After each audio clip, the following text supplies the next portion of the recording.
China here has achieved a major milestone in high-speed transportation. The new world record in superconducting magnetic levitation technology. In the global race for technological supremacy, transportation has emerged as one of the most critical battlegrounds. While the United States has long been considered the pioneer of modern transportation infrastructure, from the Interstate Highway System to commercial aviation, a new challenger has not only entered the arena, but is rapidly redefining what's possible. China's latest generation of transport technology is sending shockwaves through Washington, Silicon Valley, and transportation departments across America. Let's dive deep into how China's new generation transport is reshaping the world, and why it has America so concerned. The maglev revolution. When most Americans think of fast trains, they might picture Japan's Shinkansen or France's TG5, but China has leapfrogged these technologies with magnetic levitation systems that operate at speeds previously thought impossible for ground transportation. The crown jewel of this revolution is China's high-temperature superconducting maglev train, which has achieved test speeds exceeding 620 kilometers per hour. That's over 385 miles per hour. To put this in perspective, this is faster than most commercial aircraft during their initial climb and approach phases. At these speeds, the journey from Beijing to Shanghai, roughly 800 miles, could be completed in just over 2 hours. Compare this to the current Acela Express in the United States, which averages around 65 miles per hour between Washington, D.C. and Boston, and the gap becomes staggering. But speed is only part of the story. What truly sets China's maglev technology apart is the underlying innovation in superconducting materials and magnetic field control. Traditional maglev systems, like the one operating in Shanghai since 2004, use electromagnetic suspension that requires constant power input. China's new generation employs high-temperature superconductors that can maintain magnetic levitation with dramatically reduced energy consumption. This isn't just an engineering achievement, it's a breakthrough in applied physics that has applications far beyond transportation. The economic implications are profound. High-speed rail networks create what economists call agglomeration effects. They effectively shrink distances between cities, allowing for integrated mega-regions where people can live in one city and work in another hundreds of miles away. China is using this technology to knit together its vast territory into interconnected economic zones. The Greater Bay Area Initiative, connecting Hong Kong, Macau, and 9 mainland cities, is creating an economic powerhouse of over 86 million people, larger than the entire population of Germany, all within a 1-hour commute via maglev technology. Meanwhile, the United States struggles with rail infrastructure that would have seemed outdated in the 1970s. The Northeast Corridor, America's busiest rail line, operates on tracks and systems that are decades old. Proposals for high-speed rail in California have been mired in cost overruns, political disputes, and construction delays. The contrast couldn't be starker. While China lays thousands of miles of advanced rail infrastructure annually, America debates whether high-speed rail is even feasible. The strategic dimension is equally important. Transportation infrastructure is the circulatory system of a modern economy. Whoever controls the most efficient, advanced transportation networks gains enormous economic advantages. Chinese companies are now exporting this technology globally, from Indonesia to the Middle East, setting international standards and creating dependencies on Chinese technology and expertise. When countries adopt Chinese rail systems, they're not just buying trains, they're buying into an entire technological ecosystem, complete with maintenance contracts, training programs, and ongoing upgrades. The shock hitting American policymakers goes far beyond sleek trains or record-breaking speeds. It's the realization that China hasn't just caught up, it has redefined what's possible, moving with a level of precision and speed that quietly challenges long-held beliefs about American technological dominance. The same nation that gave the world the transistor and the internet is now watching the future of transportation take shape elsewhere. And what comes next changes everything. Stay with this, because the AI-powered mobility revolution is where it all unfolds. The AI-powered mobility revolution.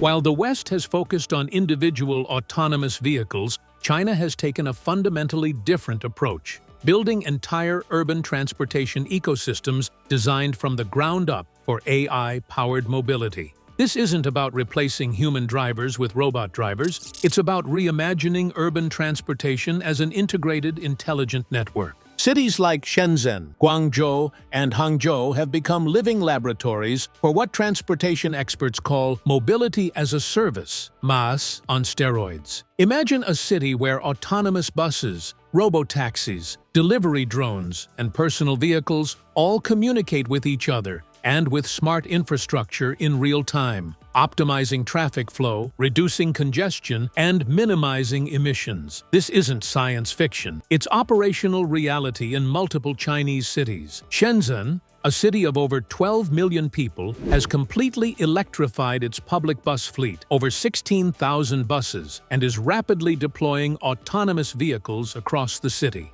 But the real innovation isn't the vehicles themselves. It's the intelligent infrastructure that supports them. Traffic lights that adjust timing based on real-time traffic flow. Road sensors that detect accidents and automatically reroute traffic. Charging stations that communicate with vehicles to optimize energy distribution across the grid. The entire city functions as a single, coordinated transportation organism. The data integration is particularly striking. Chinese cities are leveraging their advanced digital payment systems, facial recognition technology, and mobile connectivity to create seamless, multimodal transportation experiences. A commuter might start their journey on a shared electric bike, transition to an autonomous bus, and complete their trip in a robotaxi, all coordinated through a single app, with payment automatically processed and routes optimized based on real-time conditions across the entire city. This level of integration is possible partly due to China's different approach to data privacy and government coordination, which allows for centralized planning and implementation that would be difficult in Western democracies. But it's also the result of massive, coordinated investment in both physical and digital infrastructure. China hasn't just built roads, it's built intelligent roads embedded with sensors, communication systems, and computing power. The autonomous vehicle technology itself represents another area where China is rapidly closing the gap with, and in some cases surpassing, American companies. While Tesla and Waymo grab headlines in the United States, Chinese companies like Baidu, Pony.ai, and AutoX are deploying autonomous vehicles at scale in real-world conditions. Baidu's Apollo platform is operating robotaxi services in multiple cities, completing millions of rides. These aren't carefully controlled pilot programs, they're commercial services operating in dense urban environments with complex traffic conditions. What's particularly concerning for American competitiveness is the data advantage Chinese companies are accumulating. Autonomous vehicle AI improves through exposure to diverse driving scenarios. Chinese companies are collecting real-world driving data at a scale that American companies, constrained by more limited deployment and stricter privacy regulations, cannot match. This data advantage could prove decisive in the race to perfect autonomous driving technology. The implications extend to urban planning itself. American cities were largely designed around personal automobile ownership, with sprawling suburbs and car-dependent infrastructure. Chinese cities are being designed, or redesigned, around intelligent, shared mobility. This creates more livable, sustainable urban environments while also creating enormous economic efficiencies. When transportation is optimized as a network, rather than millions of individual decisions, cities can move more people with fewer vehicles, less congestion, and lower emissions. For the United States, this moment feels like a double challenge unfolding in real time. It's not just about China advancing the technology itself, but about entire cities being built around it, designed from the ground up to make that progress thrive. That's the real shock. While one nation builds for the future, another risks holding on to the past. And what comes next in this race might surprise you. So stay with this till the very end. Winning the green transportation race. The transition to electric vehicles represents one of the most significant industrial transformations of the 21st century, and China has positioned itself not just as a participant, but as the dominant force shaping this revolution. This dominance spans the entire value chain, from raw material extraction to battery production to vehicle manufacturing, and it's fundamentally reshaping the global automotive industry. China is now the world's largest producer and consumer of electric vehicles, accounting for over 60% of global EV sales. In 2024 alone, Chinese consumers purchased more electric vehicles than the rest of the world combined. But the numbers only tell part of the story. What's truly remarkable is the speed and scale of this transformation. Just 15 years ago, China's automotive industry was primarily known for producing low-cost, low-quality vehicles for domestic consumption. Today, Chinese EV manufacturers like BYD, NIO, XPeng, and Li Auto are producing vehicles that compete with, and in many cases exceed, the quality and technology of established Western brands. BYD, which started as a battery manufacturer, has become the world's largest EV producer, surpassing Tesla in total electric vehicle sales. The company's vertical integration, controlling everything from battery cell production to final vehicle assembly, gives it cost advantages that Western manufacturers struggle to match. BYD's blade battery technology, which offers improved safety and longevity, represents genuine innovation, not just imitation. But China's EV dominance goes much deeper than vehicle production. The country controls approximately 80% of global battery production capacity and dominates the supply chains for critical materials like lithium, cobalt, and rare earth elements. Chinese companies have secured mining rights and processing facilities around the world, from lithium mines in Australia and Chile to cobalt operations in the Democratic Republic of Congo. This vertical integration of the supply chain gives China enormous strategic leverage over the global transition to electric transportation. The battery technology itself is another area of Chinese leadership. While American and European companies have made important contributions to lithium-ion battery development, Chinese manufacturers have achieved economies of scale that have driven battery costs down by over 90% in the past decade. This cost reduction has been the single most important factor in making electric vehicles economically competitive with internal combustion engines. Chinese companies are also leading in next-generation battery technologies, including solid-state batteries and sodium-ion batteries, which promise even better performance and lower costs. The charging infrastructure tells a similar story. China has built the world's most extensive EV charging network, with over 2 million public charging points, more than the rest of the world combined. This infrastructure build-out has been coordinated between government planning, creating a network effect that encourages EV adoption, which in turn justifies further infrastructure investment. For the United States, this Chinese dominance in electric vehicles represents both an economic and strategic challenge. The automotive industry has been a cornerstone of American manufacturing for over a century, employing millions of workers and supporting entire regional economies. The transition to electric vehicles, dominated by Chinese manufacturers and supply chains, threatens to displace American workers and companies. Detroit, once the undisputed center of the global automotive industry, now finds itself scrambling to catch up with competitors from Shenzhen and Shanghai. The strategic implications are equally serious. Transportation accounts for the largest share of oil consumption in most developed economies. A transition to electric vehicles powered by Chinese batteries and manufactured by Chinese companies would shift energy dependence from Middle Eastern oil to Chinese battery supply chains. This represents a fundamental shift in global strategic relationships. American policymakers have responded with initiatives like the Inflation Reduction Act,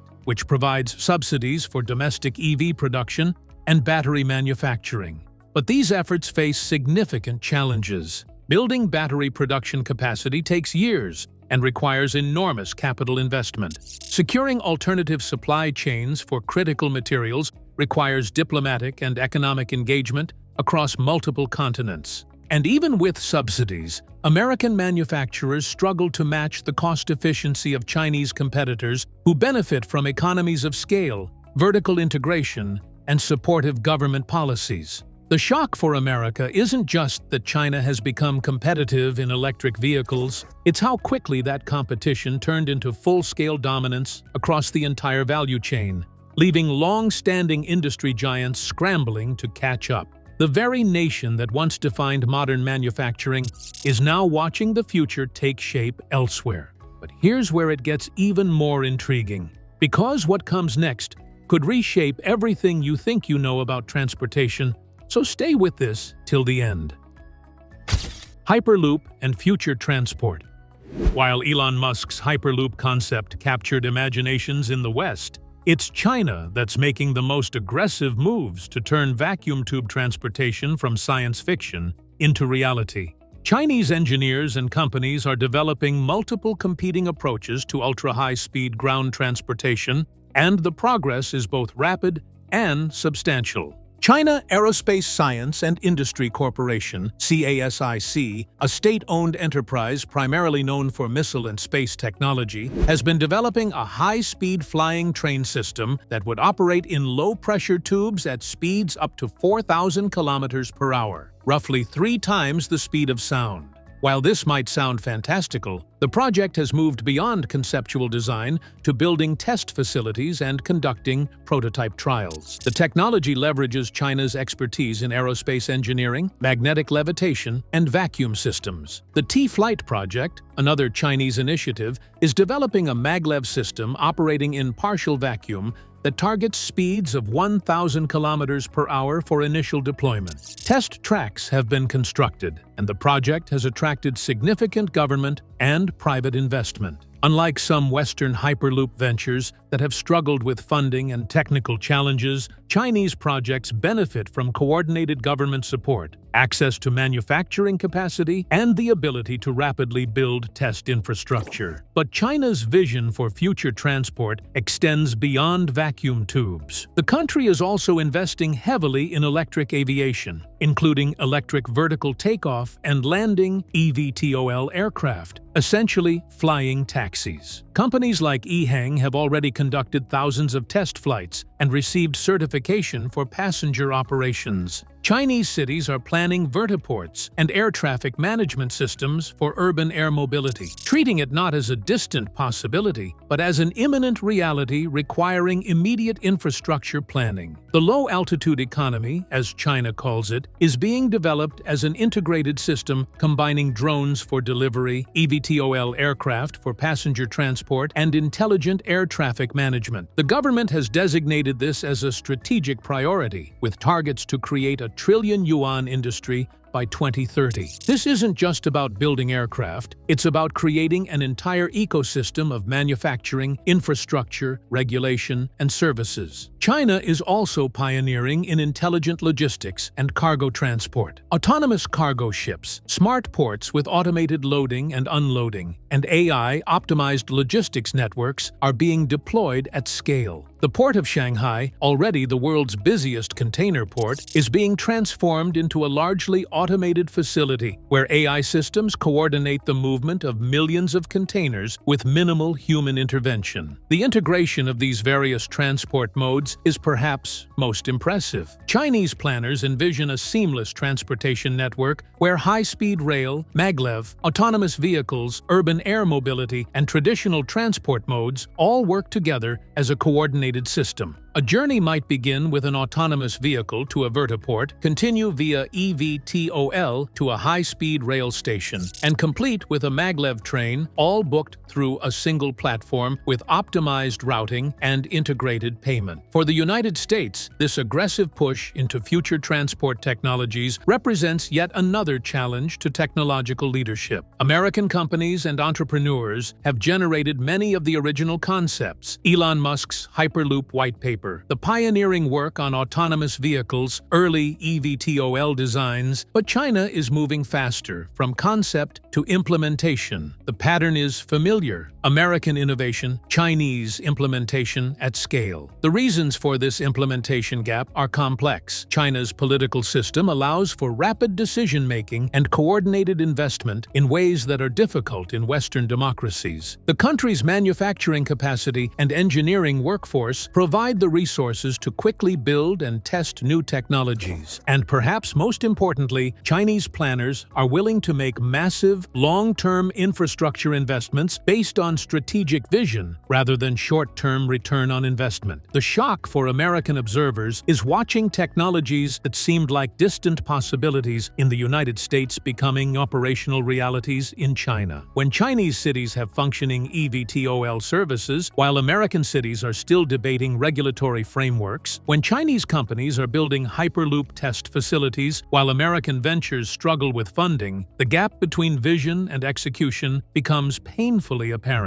China's new generation transport revolution represents more than impressive engineering achievements or infrastructure investments. It represents a fundamental challenge to American technological and economic leadership and a preview of how 21st century great power competition will unfold. The implications ripple across multiple dimensions. Economically, advanced transportation infrastructure creates competitive advantages that compound over time. Cities and regions with superior mobility attract talent and investment, creating virtuous cycles of growth and innovation. Technologically, leadership in transportation drives innovation in related fields: AI, materials science, energy systems, manufacturing, creating broader technological advantages. Strategically, the ability to set global standards and export transportation technology creates influence and dependencies that shape international relationships. For the United States, the challenge is both urgent and complex. Catching up requires not just increased investment, but fundamental changes to how America approaches infrastructure, industrial policy, and long-term planning. It requires bridging political divides to enable sustained, multi-decade commitments to infrastructure development. It requires rethinking regulatory frameworks that can enable innovation while protecting safety and privacy. And it requires honest assessment of where America stands and what's required to compete. The good news is that the race is far from over. The United States retains enormous advantages in fundamental research, entrepreneurial culture, and technological innovation. American universities continue to produce world-leading research in relevant fields. American companies remain at the forefront of many enabling technologies, and American society's openness and dynamism continue to attract global talent. With this, we have come to the end of this video. Thanks for watching. If you enjoyed this video, do well to like, comment, and subscribe for more content. To enjoy more thrilling stories, click now on the following video that pops up on your screen.